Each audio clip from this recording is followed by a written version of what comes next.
Hi everybody, welcome to Flosstube number 58. I'm so glad to be able to come today and spend some time visiting with you. We're going to talk about a Scottish sampler that I have in my collection.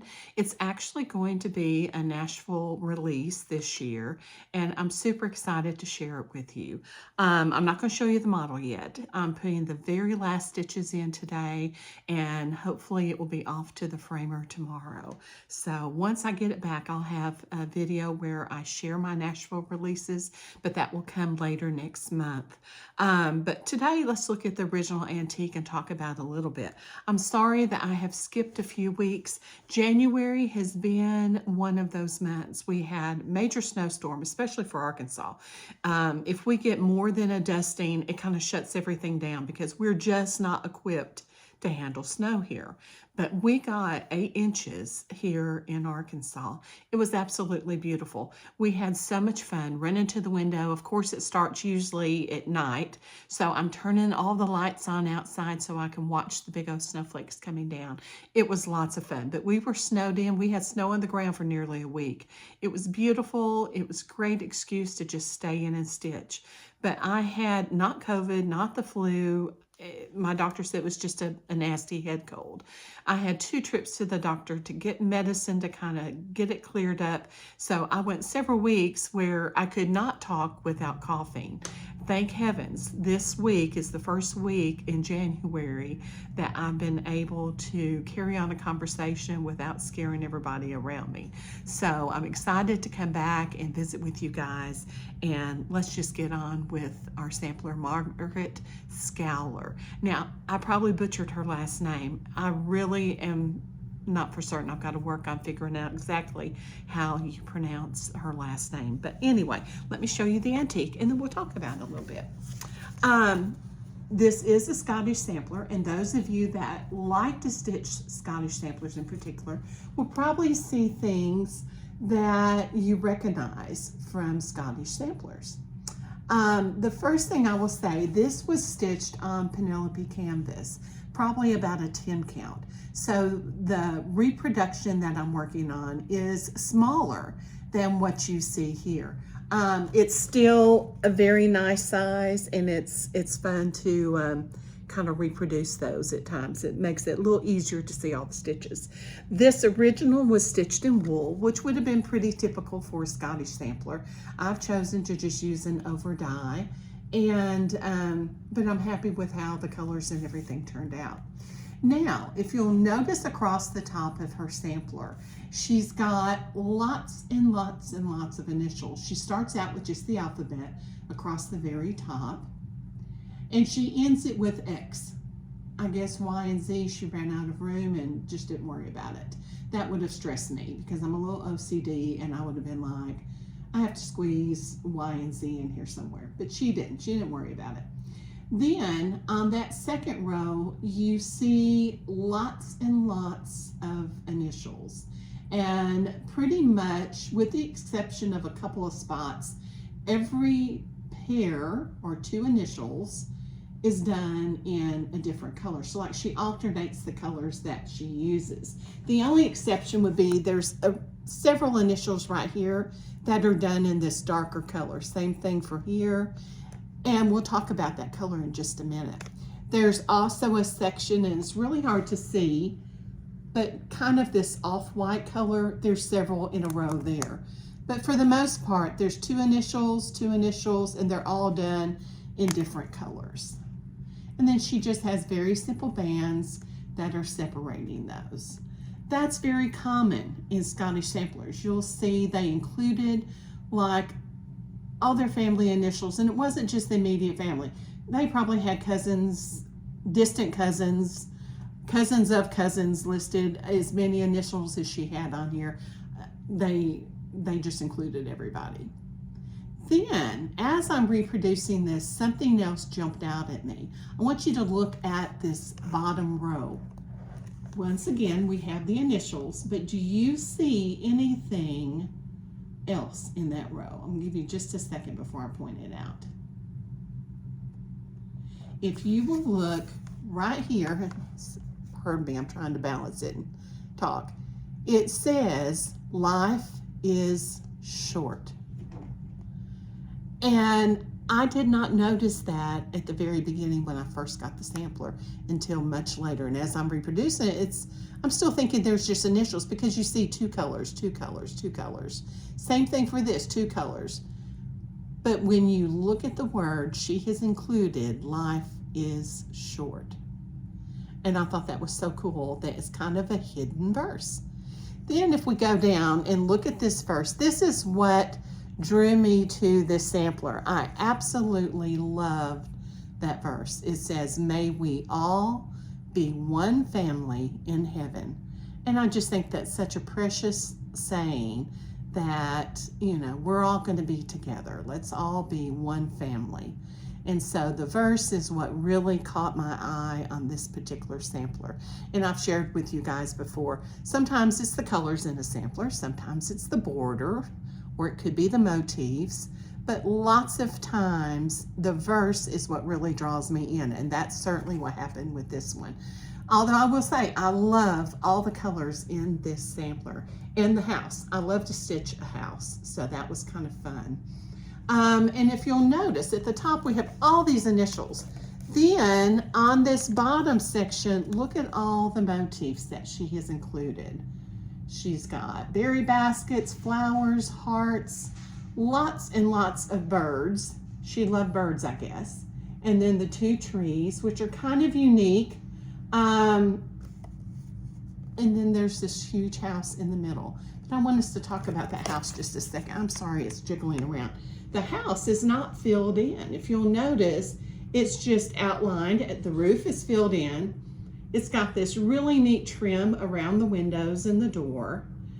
But I love how that turned out, and it was lots of fun to stitch. Then she simply has her name at the bottom, and then a very simple zigzag type border around the whole piece. I wish there was a date on this one, but there's not. And so as I've started trying to research this, that can get tricky. If you have a date, that gives you something to kind of at least start with. I didn't have that with this particular sampler. So I'm going to share with you, how did I start researching it? Well, I know I have her name.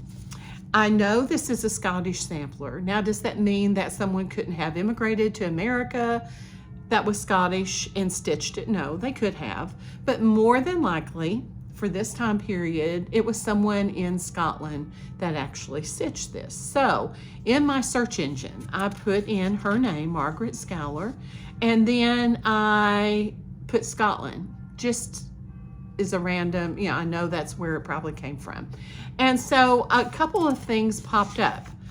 And anytime I research this, it amazes me, because I don't think that's a very common last name, but there were pages upon pages of this exact name in Scotland. So how am I going to weed that out? Well, I started going through her initials up here. And one thing that I noticed, the initials either ended, like their last name ended with an S, which that's not a surprise, or this second set of initials ended with an H. So that tells me that was probably maybe her mother's side of the family. Maybe her mother's maiden name began with an H. So I could kind of start weeding through some of those pages if they did not have an H. So these initials actually were a huge help in trying to find the correct Margaret. So I found 2 that I think fit the time period that I'm guessing the sampler was done in, and also fit the area of Scotland. The first one, and I think this one, I'm kind of got my fingers crossed this is going to be the one that it is, and I'll tell you why. It's Margaret was born in April 1760, but it happened to be April 12th, 1760. April 12th is my mother's birthday. So how cool would that be if Margaret was born April 12th, which was my mother's birthday, just many, many years before. So I've kind of got my fingers crossed that's the Margaret it's going to end up being. She was born in Strathaven, South Lancashire, Scotland. And it added she was born at Calder Mill. So I'm assuming that's a place. And the reason I think that could be that Margaret is it listed her siblings. It listed her mother's maiden name, which ended in H. And a lot of the siblings that it listed, the initials matched up. So that, I feel pretty good about that one. But then I scroll on down and I'm able to get rid of several of the others, but I came upon another one. This one was born in 1778, so not too long after the first one, in Avondale, Lancashire, Scotland. And her mother's last name also began with an H. So that's another possibility.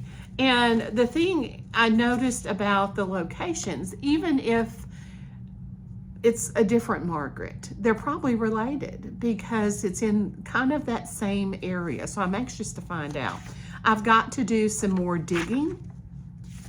And one thing I did, I used Ancestry, My Family Search on My Heritage. They have an area in this particular website that had the Margaret listed in 1760, had a family member from that particular family that kind of ran the website. And it said you could request to join their site for additional information. So I just sent a message explaining that I owned a sampler by Margaret Scoular and where she was born, and hoped that they could give me some further information, and included a snap picture of some of the initials in that. So I haven't heard back yet. I'm hoping I will. I may not, but there's lots of avenues to reach out and see if you can find out additional information. So for those of you that maybe have a sampler in your collection, I encourage you to go on. Family Search is free. My Heritage, they have a free trial period that you can do, and then it's like a monthly fee after that. Same thing for Ancestry.com. But lots of good information. Sometimes they'll have photographs. Of course, during these time periods, that's very unusual to have a photograph, but it kind of helps you to narrow it down. Sometimes I've felt very confident that I have found the stitcher, and then there are other times that I may never know. But it's a fun treasure hunt to try and find these little tidbits of information.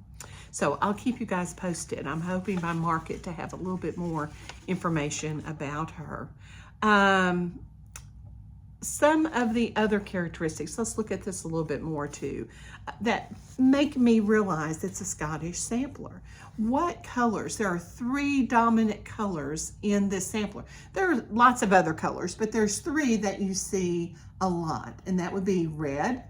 It's very visible, lots of red in this particular sampler. Lots of green. There's different shades of green, but it's still lots of green. And then I know it doesn't show up, but this color that looks gray on here, that's actually a very pretty lavender color if you were to look at it from the back. And so those 3 colors are very common in Scottish samplers. You'll see lots of red and green. I have another Scottish sampler in my collection that's all red and green. That's all that the stitcher happened to use were those 2 colors. This particular sampler, they've added lots of other colors, which makes it fun to stitch, but red, green, and the lavender that you see is gray on here were the 3 dominant colors in this particular one. That really gives a nod to it being a Scottish sampler. Another thing that you'll see is there's a crown. Now we usually associate that with samplers that we might see from the UK, but not always. Scotland is in that area, part of the UK. So that's not uncommon to see crowns in a Scottish sampler as well. I know some of the other samplers that I have that are Scottish also include this particular style tree. That's very common in a lot of the other ones that I own as well. So Margaret, hopefully we'll find out a little bit more about her. I do want to take another moment to share. In case you're looking for a retreat this spring, I do try and keep my retreat sizes between 25 to 30, 35 tops, because I want it to be small enough that we can all get to know each other. I have a Scottish themed retreat. It's called a Scottish Shindig, coming up April 22nd here in Conway, Arkansas. And I'm excited. It's a venue I've not used before, but it's in our historic downtown, right around the corner from Stitcher's Garden. I'm nearly full, but I do have just a few spots left and would love to have a couple other Stitchers come and join us. I have more information, or if you would like more information, you can message me. I have a Scottish sampler that I am reproducing, and that's the only place that I will release it. It won't be released at a later date. It simply will be released just for the attendees of this retreat. But we have lots of fun planned. We're going to do some stitching themed Highland games one night, kind of a competition between tables. I have 2 Make It Take It's also planned. So one day we'll be making a kilt needle book. Another day, we're going to be doing a little bit of needle felting, and we'll have a pincushion that we make that's a Scottish theme to take home with us as well. Lots of snacks. I've got some snacks coming from Scotland that I always look forward to having when I make a trip over there.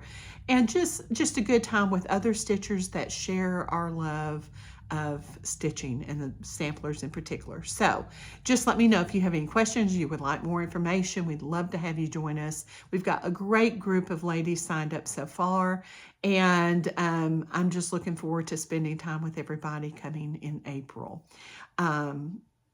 Any more questions about that, just let me know. I'll have my email in the area below, and just let me know if you have anything you need me to answer.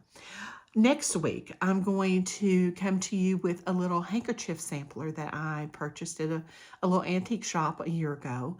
And I've done some, I'm not going to call it a true reproduction. It's kind of an adaptation, but it's going to be lots of fun to share, and it's going to be done on perforated paper. So one thing I'm doing is antiquing the perforated paper. And if you'd like to see that process of how I've antiqued it, just let me know in the comments below, and I'll try and do an extra little video to show that to you as well. So I'm going to let you guys go. It's been great having a chance to come to you today and share Margaret's sampler with you. And I hope to be back this next Friday and sharing the little handkerchief sampler. And until then, happy stitching. Have a great week, and I'll talk to you guys very soon. Bye.